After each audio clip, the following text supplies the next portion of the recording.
우리 옆 사람 다시 한번 인사. 새해 복 많이 받으세요. 우리 신년 축복 성회 2주 동안 우리가 이렇게 했는데 여러분의 마음은 어떠신가요? 오늘 아침에 새벽에 기도하고 또 제 마음 가운데 드는 게 어떤 마음이냐면 꼭 그 봄에 농부의 심령인 것 같아요. 올 한 해 많이 심어서 거둘 것을 생각하니까 막 기대가 되는 거 있죠. 그러신가요? 안 그러신가요? 예, 그런 마음이 있기를 축원합니다. 올 한 해 하나님이 어떤 복을 내게 주실 것인가, 이런 그런 기대하는 그런 마음이 있으시기를 축원합니다. 네. 이 세상에는 우리가 좋든 싫든 두 가지 이데올로기가 있는 거예요. 그렇죠? 흔히 민주주의, 공산주의, 뭐 사회주의, 자본주의, 이렇게 이데올로기가 있습니다. 내가 원하는 것도 아니고 내가 태어나다 보니까 나는 대한민국의 땅에 태어났고 대한민국은 민주주의죠. 민주주의 공화국이죠. 그리고 자본주의입니다. 네, 그러나 저 북한은 공산주의고 또 사회주의죠.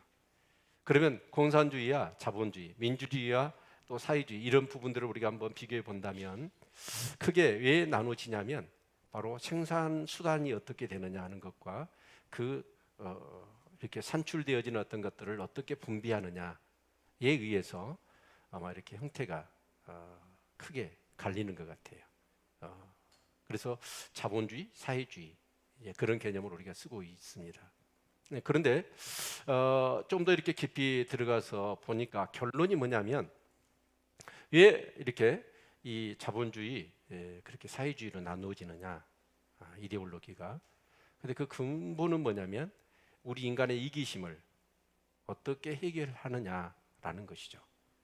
항상 사람들은 적게 투자하고 적게 일하고 많이 가져가려고 하는 거예요. 이제 이런 것들이 이 사회 시스템으로 만들어 놓지 않으면 약자들은 계속 힘들어질 거고 또 있는 자들은 더 힘이 이렇게 있어지겠죠. 그래서 이것을 국가의 어떤 그런 이데올로기나 시스템을 만들어 가지고 그것을 조절을 하겠다는 것이죠. 그러나 그것도 어째요? 완벽하지는 못합니다. 예. 그런데 우리가 이것은 이렇게 공인된 것은 아니겠지만 2주 동안 저는 이 신년 축복 성회를 하면서 이런 마음이 들었어요. 어떤 마음이 드냐면 이 세상에는 두 가지 부유체계가 있다는 거예요. 하나는 세상의 부유체계가 있고 하나는 하나님 나라의 부유체계가 있다라는 것입니다. 자, 사회주의와 자본주의가 크게 갈리는 것은 생산을 어떻게 하고 분배를 어떻게 하느냐 하는 것이 관점이었다고 한다면, 자, 세상 나라의 부유체계와 하나님 나라의 부유체계의 그 갈리는 기준은 뭐냐면 소유입니다. 소유가 누구에게 있느냐에 따라서 세상 나라의 부유체계가 될 수도 있고 하나님 나라의 부유체계가 될 수 있다라는 것이죠. 그래서 이 성경에서는 어떻게 말씀을 하고 있느냐라는 것이 중요하겠죠. 우리는 하나님을 믿잖아요. 그리고 이 하나님의 말씀인 성경을 믿습니다. 그래서 여러분 소유. 자, 그러면 소유라는 게 세상 나라는 어때요? 소유가 내 것이에요. 여러분이 살고 있는 집도 여러분 것이죠. 여러분이 타고 다니는 차도 여러분 것이고 실제로 지금 여러분이 입고 있는 옷도 여러분 것입니다. 이것이 바로 내 인생도 내 것이에요. 이것이 세상 나라의 부유체계입니다. 그러나 하나님 나라의 부유체계는 뭐냐면 모든 것이 누구 거예요? 하나님 거예요. 네, 우리 성경을 같이 한번 보겠습니다. 신명기 10장 14절 우리 같이 한번 보도록 하지요. 네, 같이 한번 읽겠습니다. 시작. 하늘과 모든 하늘의 하늘과 땅과 그 위의 만물은 본래 내 하나님 여호와께 속한 것이로되. 여기 말씀을 보면 하늘, 그리고 하늘에 또 하늘이 있습니다.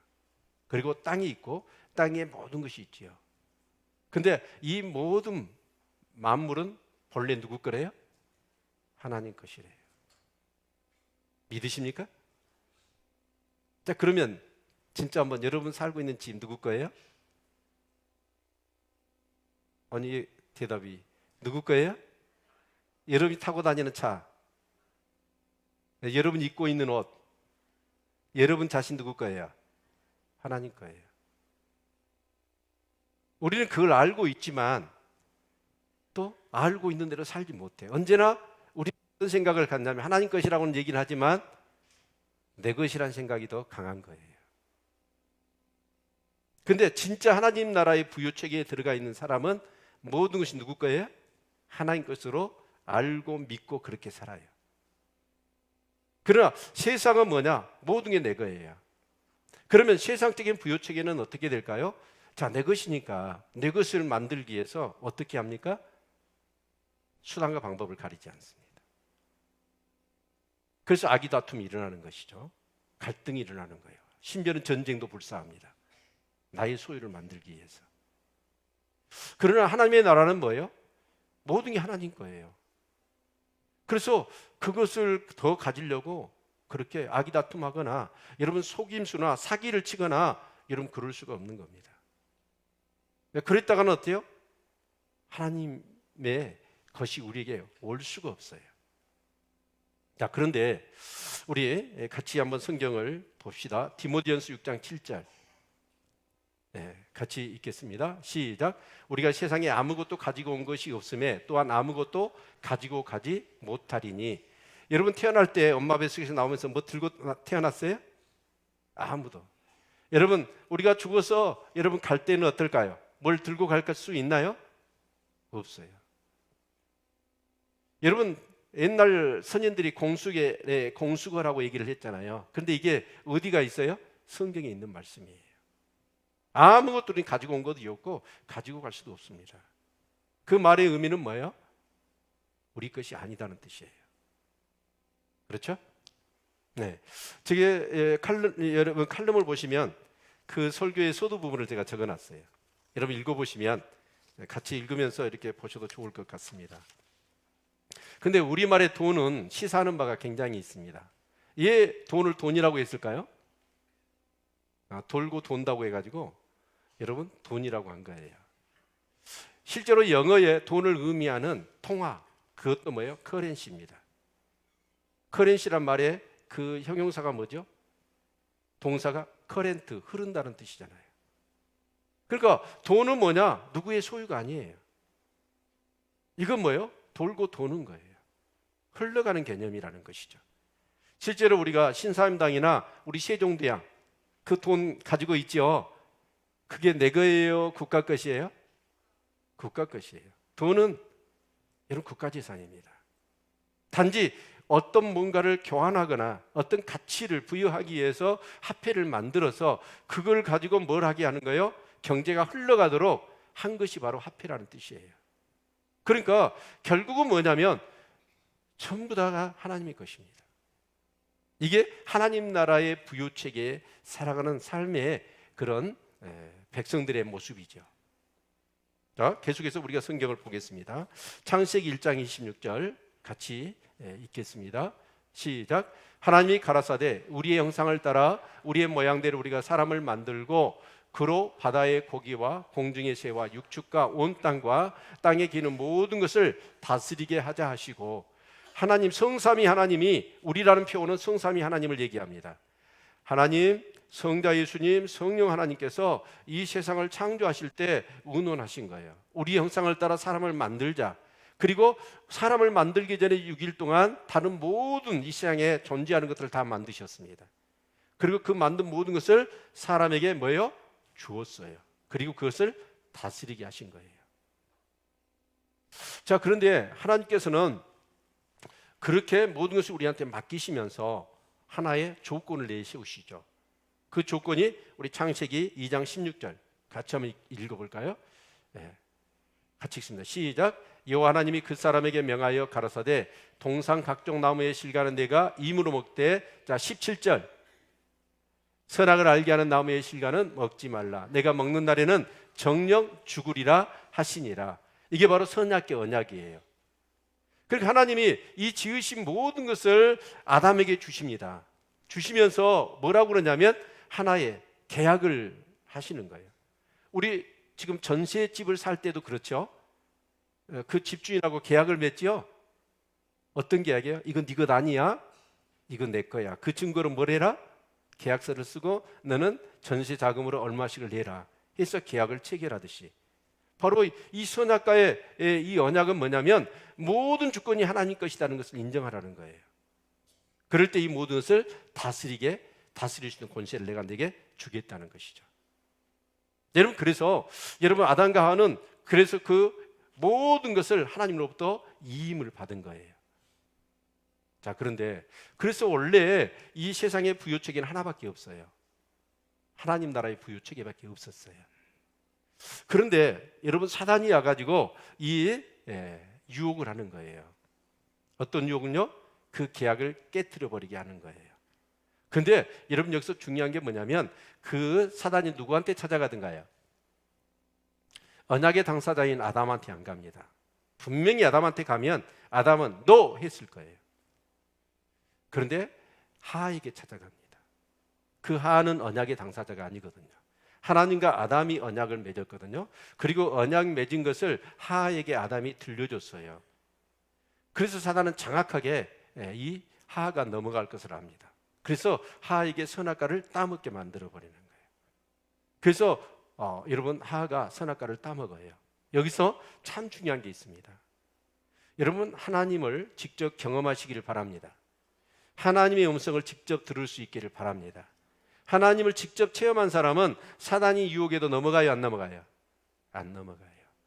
그러나 누군가의 하나님이 살아계시고 예수님 십자가에 피 흘려 죽으셨다, 이 하나님의 말씀은, 이 성경은 하나님의 말씀이다, 정확무한 하나님의 법칙이다, 진리다 라고 얘기를 해줘도 자기가 이 말씀을 통해서 하나님을 경험하지 못한 사람들은 사단이 유혹하고 삶이 어려움 넘어가 버립니다. 그래서 이 복음을 전해드는 사람은 약해요. 그러나 이 복음을 직접 경험한 사람은 사단의 유혹을 이겨낼 수가 있습니다. 그래서 결국 하하는 사단의 유혹에 넘어가요. 그런데 선악과를 따먹었어요. 정령 죽으려고 그랬는데 안 죽은 거예요. 영적인 의미를 모른 것이죠. 영이 죽은 거잖아요. 그래서 이 하하는 아담을 유혹합니다. 내가 따먹었더니 안 죽었다는 거예요. 그래서 아담도 넘어가 버리는 거예요. 여러분, 남자들은 여자들한테 약하지요. 그죠? 남자분들 어떠세요? 여자를 못 이기는 것 같더라. 자, 근데 결국 아담은 하와의 유혹에 넘어가고 맙니다. 그래서 그 선악과를 먹어버리죠. 그 선악과는 뭐예요? 하나님의 주권이었어요. 모든 것이 하나님의 것이라는 것을 인정해라. 그러면 내가 이걸 너한테 전부 다 다스릴 수 있는 권세를 주겠다는 것이었어요. 그런데 선악과를 먹어버리고 맙니다. 그래서 이제 여러분, 아담과 하와는 뭐예요? 그 언약이 깨트려지지요. 그리고 자기가 하나님이 되려고. 그래서 하나님께서는 어떻게 합니까? 그 하나님의 부요체계, 에덴 동산이 어떤 곳입니까? 기쁨의 동산이었고, 그 에덴 동산에서는 땀 흘려 수고할 필요가 없었습니다. 죽을 필요도 없었지요. 그 기쁨의 동산에서 그들은 쫓겨납니다. 쫓겨나서 그들은 세상의 부요체계에 빠지게 되는 거예요. 그때부터 인간에게 뭐가 찾아옵니까? 고통이 찾아옵니다. 고난이 찾아옵니다. 질병이 찾아옵니다. 죽음이 찾아옵니다. 그러면서 그 체계는 어떤 체계냐? 하나님 나라의 부요체계가 아니라 세상 나라의 부요체계입니다. 거기서는 뭘 해야 될까요? 이제 서로 가인과 아벨이 싸웁니다. 그러다가 가인이 아벨을 죽입니다. 왜요? 뭔가를 더 차지하고 싶고 더 누리고 싶은 거예요. 그래서 세상 나라의 부요체계는 뭐냐? 자기 소유를 위해서 수단과 방법을 가리지 않고 여러분 싸우는 거예요. 악의 다툼을 하는 거예요. 그런 세상에 빠지고 맙니다. 원래 하나님이 이 세상에 세우신 체계는 하나밖에 없었어요. 하나님 나라의 부요체계였습니다. 그러나 그 인간의 범죄로 인하여 이제는 체계가 둘로 나누어진 거예요. 내가 주인 되는 내 소유, 모든 것이 나의 것이라고 하는 그런 세상의 부요체계와 모든 것이 하나님의 것이라고 하는 하나님의 부요체계. 그런데 우리 인간은 거기서 쫓겨난 것이죠. 그래서 하나님께서는 어떻게 하십니까? 우리 인간이 그 물질의 노예가 되어서 물질만을 위해서 살아가고 서로 악의 다툼 싸우고 다투고 그런 것을 원치 않으셨습니다. 그래서 하나님께서는 예수 그리스도를 이 땅에 보내십니다. 아멘. 그 부자이신 예수님을 이 땅에 보내셔서 결국 우리를 죄와 사망의 온전에서 우리를 구원하시기를 원하시는 것이죠. 아멘. 그리고 예수님이 이 땅에 오셔서 무슨 일을 하셨을까요? 무엇 때문에 예수님이 이 땅에 오셨을까요? 우리 요한일서 3장 8절 말씀을 같이 보겠습니다. 우리 같이 볼까요? 요한일서 3장 8절 시작. 죄를 짓는 자는 마귀에게 속하나니 마귀는 처음부터 범죄함이니라. 하나님의 아들이 나타나신 것은 마귀의 일을 멸하려 하심이라. 하나님의 아들 예수님이 이 땅에 성육신하시고 이 땅에 오신 그 목적은 어디에 있냐면 바로 마귀의 일을 멸하려 하시는 거예요. 마귀의 일이 뭐였죠? 죄짓게 만드는 거예요. 그리고 하나님의 관계를 끊어버리는 거예요. 그리고 어떻게 합니까? 모든 것이 내가 하나님이 되는 거예요. 모든 것에 내가 주인이라고 착각하게 만든 거예요. 그런데 여러분 누가복음에 보니까 그 마귀가 뭐라고 그러냐면 이것은 내게 넘겨준 것이므로 예수님을 시험할 때 그 모든 세상의 영광, 세상의 모든 것을 예수님 앞에 그렇게 절을 하고 경배하며 내가 내게 주겠다. 그런데 이 모든 것은 내게 넘겨준 것이라고 얘기합니다. 여러분 그 아담과 하와에게 주신 세상을 다스리고 정복하고 생육하고 번성하고 땅에 충만한 이 복을 그들이 받았는데 결국 그들은 어째요? 세상으로 쫓겨납니다. 쫓겨날 때 그 하나님이 그 아담에게 주었던 모든 권세는 누구한테 넘어간 거예요? 사단에게 넘어가고 말았습니다. 근데 예수님이 오신 것은 뭐냐면 바로 죄와 사망의 권세에서 우리를 어떻게 해요? 구원하시기 위함입니다. 그런데 그 구원의 모습이 뭐냐면 우리가 죽어서 예수를 믿고 제사함 받고 여러분 진짜 하나님 나라 가는 것뿐만 아니라 이 땅에 살아서도 잃어버렸던 빼앗겼던 그 권세를 다시 우리에게 회복시키시겠다는 거예요. 우리 베드로전서 3장 19절 같이 한번 보겠습니다. 우리 같이 한번 읽겠습니다. 베드로전서 3장 19절.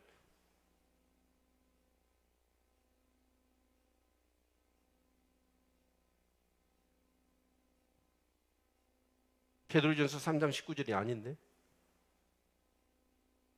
우리 성경을 찾아보죠. 뭔가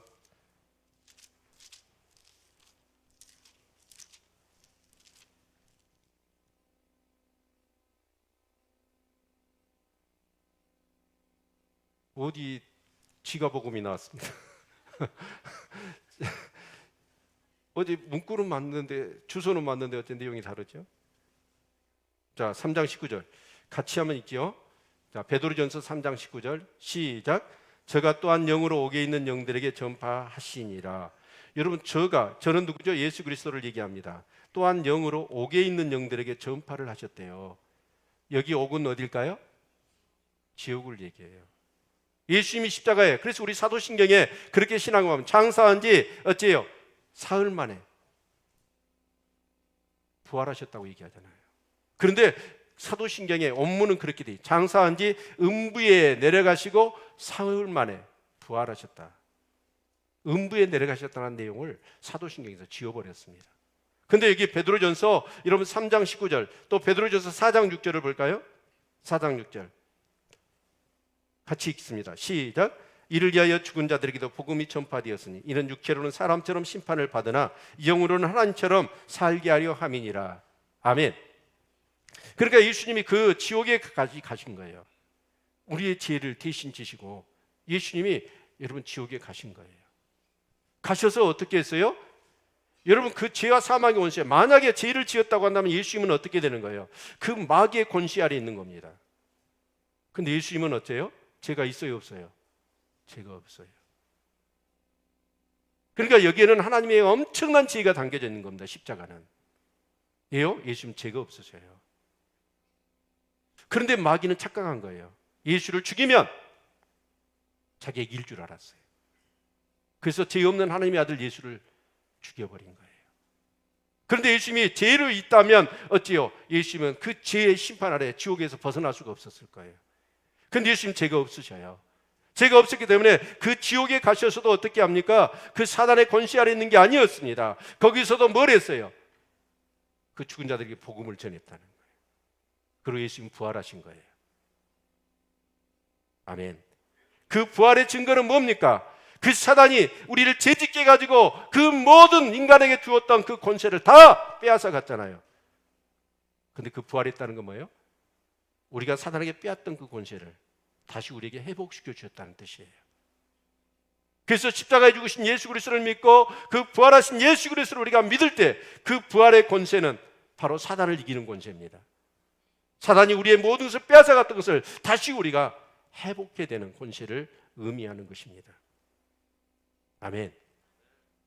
그래서 예수님께서는 우리 고린도후서 8장 9절 같이 한번 읽겠습니다. 고린도후서 8장 9절 같이 읽습니다. 시작. 우리 주 예수 그리스도의 은혜를 너희가 알거니와 부요하신 자로서 너희를 위하여 가난하게 되심은 그의 가난함을 인하여 너희로 부요케 하려 하심이니라.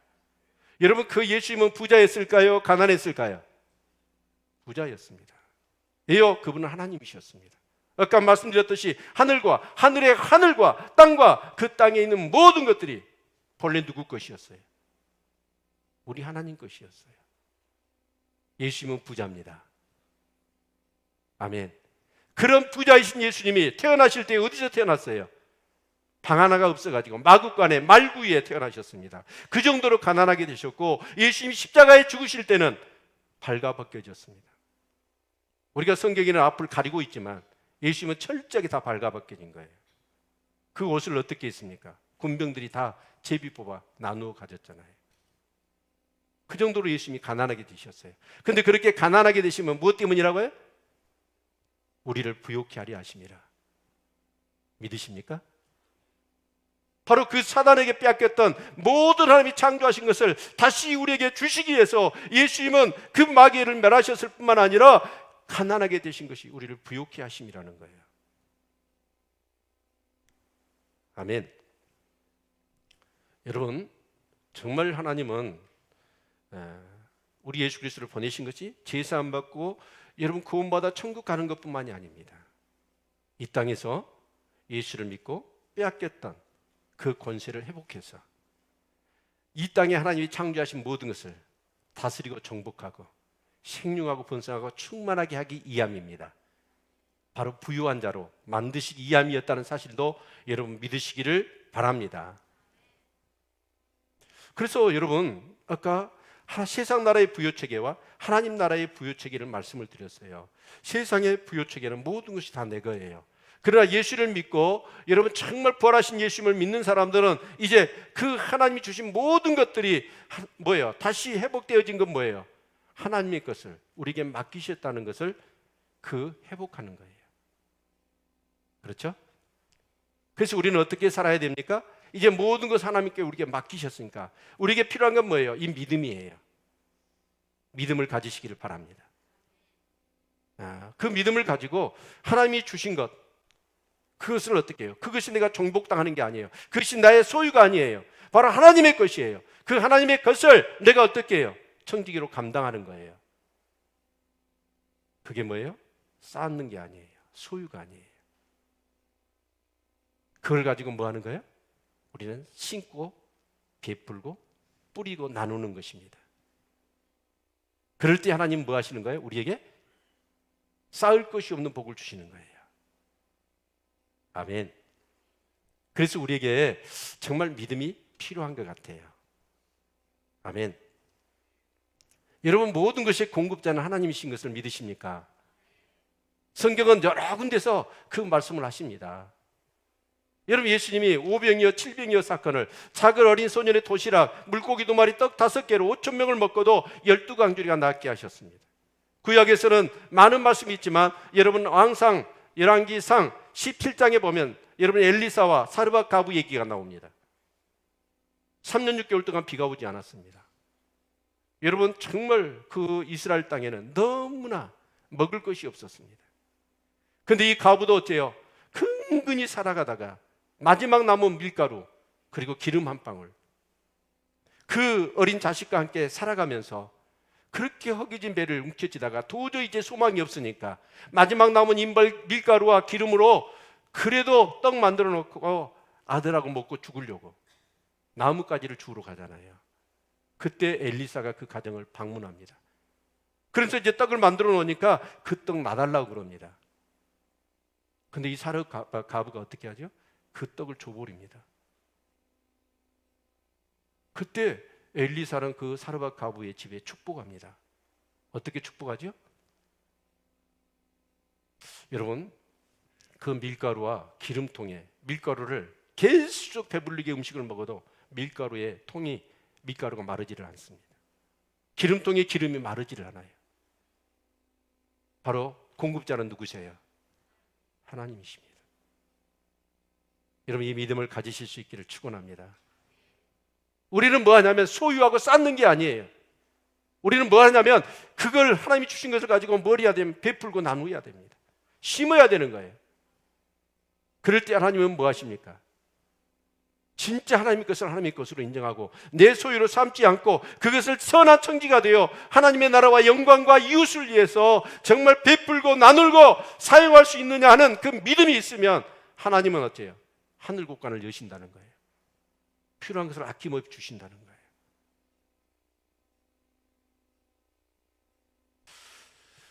거예요. 오늘 아침에 이렇게 뉴스를 잠깐 보니까 17년 동안 삼성이 우리나라 매출의 1위를 계속 달린다고 그러더라고요. 그런데 안타까운 것은 그 기자가 사실인지는 모르겠지만 17년 동안 1위 매출을 달리면서 우리나라의 전체 수익의 근한 전에는 30%, 40%가 해가다 지금 10%라고 그래요. 그래서 경제에 대한 삼성의 의존도가 너무나 많다라는 얘기를 합니다. 그리고 지금 나라가 온통 지금 무슨 문제죠? 최저임금 문제로 고민을 하고 있습니다. 근데 우리 한번 생각해 볼까요? 만약에 우리 사모중고업 다닌 사람들도 아마 알 겁니다. 어느 정도는 관심이 있는 분들은 여러분 그 최저임금의 문제 얼마 전에 뭐 유시민 작가하고 뭐 몇 사람 뭐 이렇게 관계된 뭐 재정경제부 장관인가 누군가 뭐 해가지고 나와가지고 뭐 토론을 하더라고요. 그러면서 최저임금 문제가 오늘 지금 문재인 정부의 경제 굉장히 힘들고 많은 이슈가 되어 있잖아요. 그러면서 하는 얘기 중에 제 마음에 와 닿았던 얘기가 뭐냐면 여러분 우리 대기업들이요 사내 보유고만 풀면요 그 10%만 풀어도요 최저임금 문제는 싸게 해결돼 버린대요. 어마어마한 회사들이 수익금을 해가지고 사내 보유금으로 우리 국가 예산에 몇 배를 넘는 돈을 쌓아놓고 있는 거예요. 그런데 여러분 그 시급 문제, 최저임금 문제를 가지고 여러분 정부와 국민들은 얼마나 갈등을 하고 있습니까? 그런데 있는 자들이 그러니까 하나님 나라의 부유체계는 뭐냐? 계속 쌓아놓는 거예요. 그리고 그 쌓아놓는 걸 어떻게 쌓아요? 불법을 저지르면서. 이런 삼성 이번에 회사 뭐 이렇게 이건 회장 해가지고 그거 어떻게 됐습니까? 분식회계인가 뭐 해가지고 여러분 그 노동자들은 그렇게 살았는데 힘든데 여러분 그렇게 이 편법을 써가지고 몇 조를 돈을 쉐이브시켜 버리잖아요. 여러분 롯데가는 어떻게 합니까? 그 돈 문제로 형제 간에 서로 재판하고 부모와 자식 간에 싸우는 것 이것이 세상의 부유체계입니다. 근데 하나님 나라 부유체계는요 그럴 수가 없어요. 이번에 제가 신년 축복 성회하면서 몇 기업들에 대한 얘기를 근데 그런 사람들은 별로 여러분 오른손이 아니라 왼손이 모르게 해야 되니까 그렇게 많은 어떤 수익을 가지고 막 이렇게 베풀고 나누고 심어요. 근데 그런 사람들은 언론을 타지도 않아요. 이요 비밀스럽게 하니까. 그중에 대의그룹의 최의승 회장 이분은 어쩌냐 여러분 사업을 해가지고 돈을 벌면 그걸 쌓아놓지 않아요. 그걸 심어버립니다. 자기는 100개 교회를 세웠다는 거예요. 그리고 자기 자식들한테는 어떻게 얘기를 하냐면 만날 때마다 나는 100개 교회를 세웠으니까 너희는 1000개를 세워라. 이렇게 얘기를 한다고 그래요. 그 안녕모자 백성학 씨 이분은 올람해가지고 청계천에서 조그만한 모자 가게를 했어요. 근데 이분은 뭐냐 자기가 고아로 이 땅에 넘어와가지고 너무 어려운 생활을 한 거예요. 그래서 어려운 사람을 어떻게 하는지 돕고자 하는 마음 가운데 그 가게를 한 겁니다. 그리고 그때부터 철저히 나온 수익금은 전부 다 뭐를 어디다 쓰는 거예요? 가난한 사람한테 그러려고 돈을 버는 거예요. 그랬더니 하나님께서 복을 주셨어. 그래가지고 그 모자가 여러분 세계의 그 어떤 종목은요 70%래요 점유율이. 전무후무하답니다. 모자를 나이키나 아디다스나 이 모자들이 여러분 그 안녕 모자 앞에서는 촉도 못 쓴대요. 근데 그 브랜드가 없잖아요. 근데 이 미국의 웬만한 그 메이저 리그나 여러분 그런 것의 모자는요, 이 안녕 모자의 라이센스가 없으면 만들지를 못해. 그런데 그렇게 해서 계속 하나님 축복하시니까 연 매출이 3조입니다. 놀리지도 않아요. 3조인데 놀리지는 않아요. 여러분, 제가 인터넷 다 찾아가지고 다 지금 얘기하는 겁니다. 근데 그분은 어때요? 주식을 상장을 안 시키는 거예요. 1년 매출이 3조인데 상장을 안 시켜. 이유가 뭐냐? 주식을 팔아가지고 주주총회를 하잖아요. 그러면 돈을 마음대로 못 써요. 이분은 수익의 3분의 1은 무조건 구제하고, 여러분 가난한 사람들, 굶어 죽어가는 사람들, 그리고 복음을 알지 못하는 것에 3분의 1을 쓰는 거예요.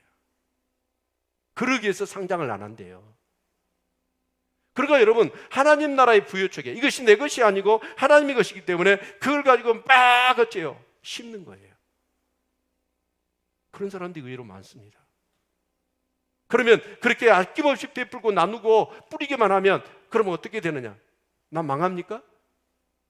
아니에요. 하나님이 더 복을 주신다는 거예요. 그래서 우리에게 필요한 게 뭐예요?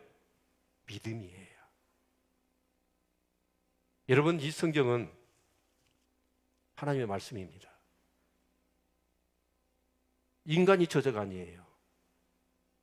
하나님이셔요. 그래서 이 말씀은 어때요? 정확무한 우리 인생의 유일한 진리고 법칙입니다. 중력의 법칙보다 더 분명하게, 여러분 오늘 또 정확하게 역사하는 게 이 하나님의 말씀이에요. 우리가 하나님을 믿는다는 것은 다른 거 아닙니다. 이 말씀을 믿는 거예요. 이 말씀대로 하나님은, 그래서 하나님 뭐라고 말씀해요? 하나님은 인생이 아니시니 시건치 아니하시고 인자가 아니시니 도시 없다고 말씀하시지 않습니까? 하신 말씀을 그대로 이루신다는 거예요. 오직 했으면 하나님이 성경에다 그 말씀을 기록해 놓았겠어요. 이런 믿음을 가지시기를 축원합니다. 그래서 우리는 올해 믿음으로 많이 심고 거두어 하나님께 영광을 돌리자는 거예요. 믿음이 없으면 심을 수가 없습니다. 네요, 심기만 하면 어떻게 거둬요? 근데 믿음이 있는 사람은 어때요? 많이 심어. 많이 심으면 많이 거둡니다. 5가지를 말씀드렸어요. 말씀을 많이 심으십시오. 여러분, 말씀을 많이 보시라는 뜻이에요. 깊이 보시라는 뜻이에요. 여러분, 우리가 지금 그렇습니다. 내가 많이 보고 많이 접촉하고 또 보고 접촉할 때 내가 얼마만큼 에너지를 쏟느냐에 따라서 영향을 받습니다. 사람은. 여자들은 뭐죠? 드라마입니다. 여러분, 드라마 볼 때 여자들, 어떤 분은 그런 얘기를 하더라고. KBS, MBC, SBS 공영방송의 드라마는 다 섭렵하시더라고. 어떻게 보냐? 시간이 다 이렇게 할 텐데 케이블 TV에 돈만 주면 시리즈로 싹 나와버리는 거예요. 여러분, 정말 그러면 어떻습니까? 안 되는 거예요. 우리 지금 남자 성도님들은 그 남학에서 이렇게 3호로 전이가 된 것 같아. 그렇죠? 당구 붐이 일어났어. 근데 당구를 막 치잖아요. 그러면 저도 그랬어요. 옛날에 당구 칠 때는 수업 시간에 당구알이 굴러다녀요. 앞사람 머리가 흰 다마, 빨간 다마, 그래가지고 이렇게 돌아다녀. 근데 가능하면 우리 권면을 드리는데 주일날은 금하십시오. 여러분, 정말 우리가 성경을 보면 그렇습니다. 주일은 거룩히 지켜야 합니다. 물론 우리가 필요할 때는 그런 성도의 교제가 아름답습니다. 그러나 너무 거기에 여러분 빠지게 되어지면 절대로 이런 영성에 좋지가 않습니다. 여러분은 어떻게 돼야 되냐면 말씀이 가득 채워져야 됩니다. 아멘. 말씀이 가득 채워져서 우리 시편 119편 여러분 말씀을 묵상할 때 어느 정도까지 채워져야 되냐면 하나님의 말씀이 막 내 안에 가득 채워져서 여러분 즐거움이, 하나님의 말씀을 묵상하고 하나님 말씀대로 살고자 하는 마음, 그렇게 살아갈 때 하나님이 기뻐하시고 하나님께서 내게 정말 은혜 주시겠다 생각하는 그 즐거움이 가득 찰 때까지 말씀을 보셔야 돼요. 아멘. 그 계획을 세우시라는 거예요. 두 번째는 기도입니다. 여러분, 말씀이 머릿속에만 있어요. 그런데 이 지식적인 말씀이 우리 가슴에 내려오는 것은 이 기도입니다. 말씀이 머릿속에 지식으로만 남아있으면 이건 내게 하가 되는 거예요. 왜 그럴까요? 이 지식이 되어지면 이것은요, 내 가슴에 들어와 내 삶에 적용이 되고 내 삶의 뿌리가 되고 내 영혼의 양식이 되어야 되는데, 그렇지 않고 지식만 남아있으면 이 지식은 어떻게 되냐면 나한테 적용이 절대 안 돼요. 다른 사람을 정죄하고 판단합니다. 끊임없이. 다른 사람을 정죄하고 다른 사람의 허물이 보이고 다른 사람을 판단하기 시작하면 여러분 평안이 없습니다. 절대 평안이 없습니다. 서기관과 바리새인들이 예수 앞에 얼마나 두들겨 맞던가요? 근데 그들은 성경은 너무나 잘 알았어요. 그래야 그 안대로 살지를 못한 거죠. 그러니까 끊임없이 정죄하고 판단했던 거예요. 여러분, 기도하시기를 바랍니다. 그래야 말씀 붙들고 기도해야 그것이 진짜 내 영의 양식이 되는 거예요. 그리고 그렇게 살아가는 거예요. 믿음이 생기는 거예요. 그리고 심는 게 두렵지가 않아요. 계산 때리지 않아요. 그냥 심으면 하나님이 주실 것을 믿어요. 아멘. 그래서 여러분, 정말 이 첫 시간, 하나님 앞에 하루의 첫 시간을 주님 전에 나와서 기도한다는 건 얼마나 중요한 일인지 모릅니다. 여러분이 정말 사업이 바쁘고 직장이 바쁘고 몸이 약해서 안 된다면 여러분 집에 지성소를 만드십시오. 그리고 무조건 일어나면 여러분 기어서라도 그곳에 가셔서 하루에 적어도 30분 이상 기도하시기를 바랍니다. 하나님이 심는 대로 거두게 하신다는 거예요. 말씀을 많이 심으시고 여러분 기도를 많이 심으십시오. 세 번째는 전도입니다. 신명기 8장 18절에 네 여호와 하나님을 기억하라. 그가 내게 재물을 얻을 능을 주셨다고 그랬습니다. 이와 같이 하시면 네 열조에게 맹세하신 언약을 오늘 또 이루려 하십니다. 우리에게 재물을 얻을 능을 내주신가요? 그 언약.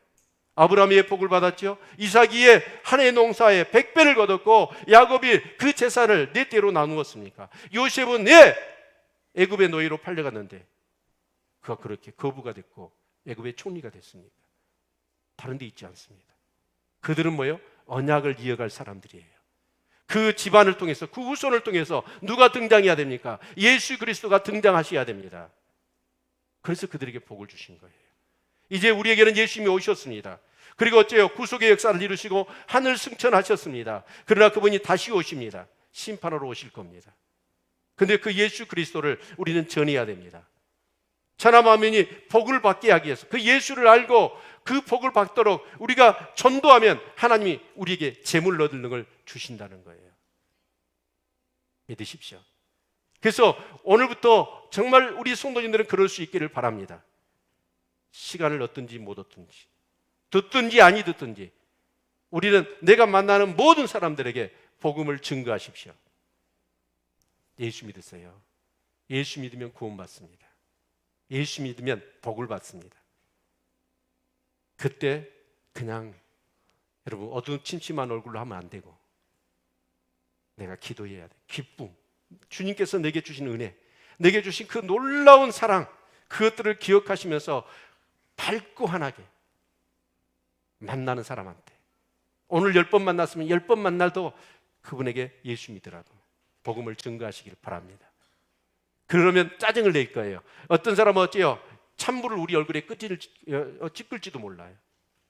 그럼에도 불구하고 웃으면서 예수 믿으라고 증거하시길 바랍니다. 그러면 하나님 뭘 주신대요?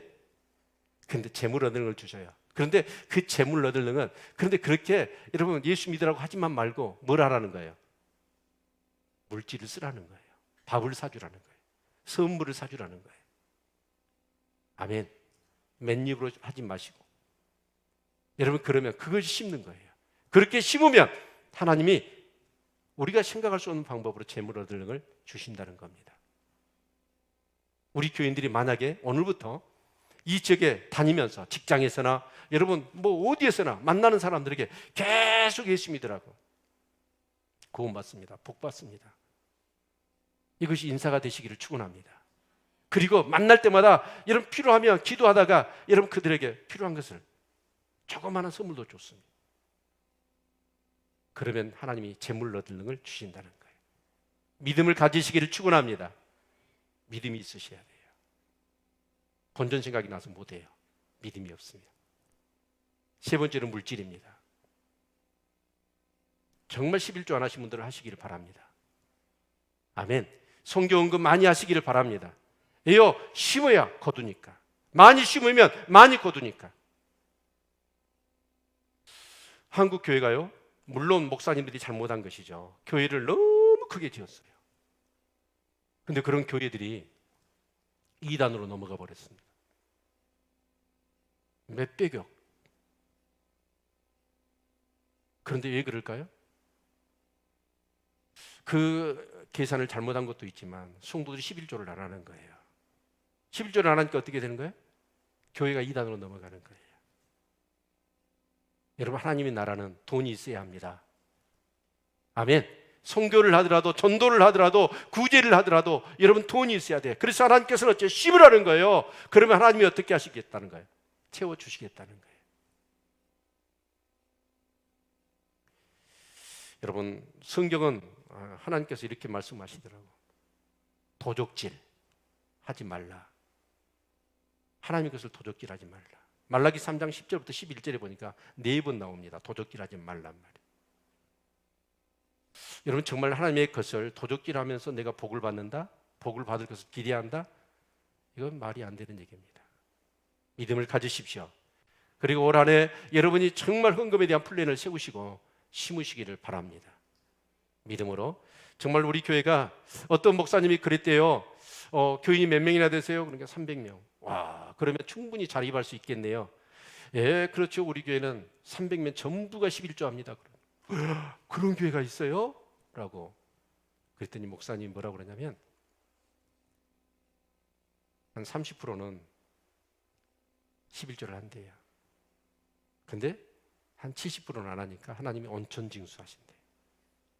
몸이 아프거나 자녀들이 사고를 치거나 어떻게든 하나님 11조는 다 거둬가신대요. 여러분, 강제로 온천징수 당하실래요? 자발적으로 내실래요?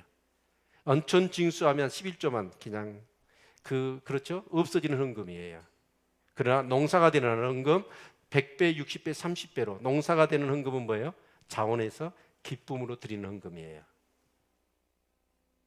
믿음대로 하시기를 바랍니다. 아멘.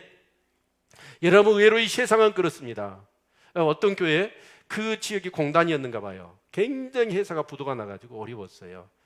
그런 중에 이제 예배를 드리는데 어떤 한 성도가 아마 이제 미안한 마음이 있었는가 봐요. 한 번도 착한 일을 안 했답니다. 그래서 갑자기 물론 목사님하고 의논을 했는지는 어떠니만 이 바구니에 5달러짜리 지폐를 100장을 이렇게 넣어놓은 거예요. 그리고 이분이 강구를 한 거예요. 내가 한 번도 예수님 믿고 좋은 일을 못했습니다. 그런데 여러분 삶이 힘들지요. 그런데 필요하시면 이 함을 돌릴 테니까 필요하신 대로 꺼내 가십시오. 전혀 구애받지 마십시오. 나는 진짜 착한 일 하고 싶고 좋은 일을 한번 해보고 싶습니다. 그래서 다 돌렸거든요. 그래가지고 계산을 해봤더니 1,067달러가 있어요. 100장이면 500달러잖아요. 500달러가 있는데 배 이상으로 채워진 거예요. 목사님이 그걸 보고는 너무 감격했답니다. 진짜 우리 교회는 하나님 나라, 다 힘들다고 그러니까 가져가는 게 아니라 자기 있는 것을 꺼내서 채워놓는 거예요. 그런 사람이 하나님 나라의 기둥이 되는 거예요. 우리 교회가 그렇게 되기를 축원합니다.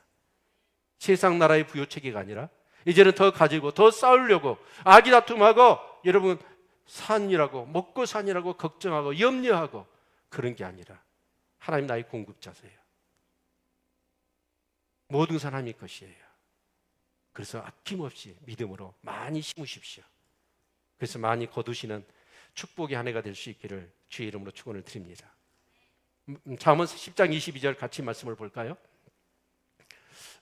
잠언 10장 22절 자, 같이 읽겠습니다. 시작. 여호와께서 복을 주심으로 사람으로 부하게 하시고 근심을 겸하여 주지 아니하시느니라. 여러분, 세상의 그런 어떤 세상적인 부요법칙에서 얻어지는 물질은 끊임없이 우리를 근심하게 합니다. 그러나 하나님 나라의 부요법칙에서 하나님 주신 복은요, 우리를 부하게 할 뿐만 아니라 근심이 없다는 거예요. 왜요? 마음이 비워진 거예요. 내가 아니에요. 하나님 것이에요. 아멘. 자, 오늘 본문의 말씀, 자, 마태복음 5장 3절 같이 한번 보겠습니다. 같이 한번 읽죠. 시작. 심령이 가난한 자는 복이 있나니 천국이 저희 것이며. 여기서 여러분 이 마태복음 5장의 내용은 뭐예요? 네, 산상수훈입니다. 이 말씀은 예수를 믿지 않는 사람들마저도 너무나 귀하다고 여기는 아주 성경 중에 부와 같은 말씀들이죠. 근데 이 말씀의 의미를 보면 그게 뭐냐면 바로 천국을 소유한 자의 삶의 모습을 우리에게 보여주고 있는 겁니다. 여러분, 우리가 알기로는 천국은 어떨까요? 죽어서나 가는 곳이에요. 근데 오늘 여기는 말씀은 뭐냐면 천국을 소유한 자의 그런 삶이 어떤 삶이냐는 것을 우리에게 보여주는 거예요. 여러분, 죽어서 갈 천국을 이 땅에서도 경험하는 사람들이라는 뜻이에요. 아멘. 예수님이 마귀를 멸하신 것, 그게 뭐예요? 우리가 제사함 받고 구원받아 천국 가는 것일 뿐만 아니라 여러분 이 땅에서 빼앗겼던 모든 그런 권세를 다시 예수 안에서 회복하는 거예요. 그리고 그것을 누리는 거예요. 여러분, 세상적인 부요체계는 쌓고 모으고 그런 거예요. 그러다 보니까 끊임없이 뭐예요? 갈등과 걱정과 염려와 다툼이 끊어지질 않습니다. 그러나 우리는 뭐예요? 모든 것 전부 다 하나님의 것이에요. 다 하나님께 맡깁니다. 그래서 그걸 뭐라고 그래요? 심령이 가난하다는 뜻이에요. 그런데 그 심령이 가난한 사람들, 모든 것을 다 내려놓을 수 있고 모든 것이 하나님의 것이라고 인정하면서 언제든지 하나님의 방법대로, 하나님의 부요체계대로 신고 베풀고 나누려고 하는 그런 마음의 자세가 되어져 있는 삶이 바로 심령이 가난한 거예요. 근데 그런 자가 뭐예요? 천국을 누린다는 것입니다. 이 천국은 장소적인 개념이 아니죠. 하나님의 나라는 여기 있다 저기 있다 못하니 너희 마음속에 있느니라. 그 하나님의 나라는 하나님의 통치를 얘기합니다. 아멘. 하나님의 다스리심, 하나님이 임재하시고 하나님 나를 다스리시는 거예요. 그 하나님의 다스림 속에 정말 우리가 살아가는 것은 가장 큰 축복입니다. 아멘. 여러분, 정말 우리 성도들의 삶 속에서 여러분 이 심령이 가난한 자의 복이 임할 수 있기를 축원합니다. 아멘. 네. 우리 잠깐 이 말씀을 우리가 붙들고 같이 함께 찬양하며 기도할 수 있기를 바랍니다. 좀 이렇게 제가 남학은 그렇게 됐는데 찬양단이 끝날 쯤에서 이렇게 헌금을 올려주시면 헌금 기도 그대로 이렇게 하고 축도까지 이렇게 마치고 우리가 같이 찬양하면서 기도로 예배를 끝내려고 생각을